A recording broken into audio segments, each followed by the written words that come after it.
हाथ में लिए आगे आगे कन्हैया भाग रहे हैं और पीछे पीछे जो है यशोदा मैया।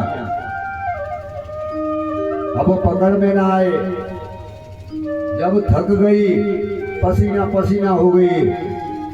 अब कन्हैया ने सोचा कि माँ को इतना ज्यादा परेशान करना भी ठीक नहीं है, बेचारी थकान के कारण पसीने से भी लथपथ हो रही है, तो मैं पकड़ में आ जाऊंगा। मैया ने कहा मैं तो ये बैठ गई और अब तुझे मारूंगी नहीं। बोले जब मारना नहीं है तो जो हाथ में लट्ठी पकड़ी हुई है क्यों पकड़ी हुई, उसको फेंक। यशोदा मैया ने कहा ठीक है, वो छड़ी भी फेंक दी।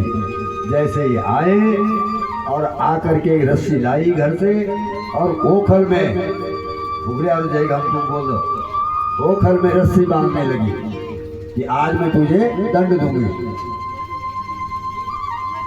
अब रस्सी जो है वो 2 अंगुल छोटी पड़ने लगी।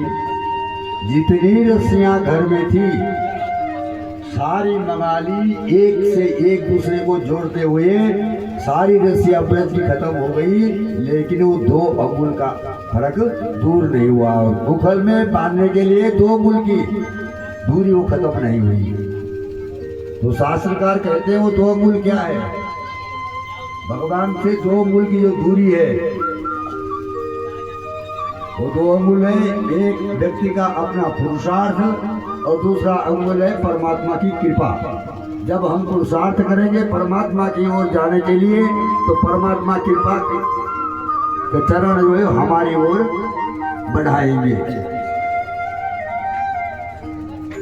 तो शास्त्र का वेद व्यास कहते हैं कि दर्शन कर लो, जिस पर ब्रह्म को ढूंढने के लिए साधु संत ऋषि मुनि कई जन्म जन्मांतरों तक जो है वो साधना करते हैं, तप करते हैं और उनके दर्शन नहीं पाते हैं, तो इस यशोदा में क्या इसका ऐसा सौभाग्य रहा होगा कि जो आज उस पर ब्रह्म परमेश्वर को पकड़ करके और छड़ी दिखा करके जो है वो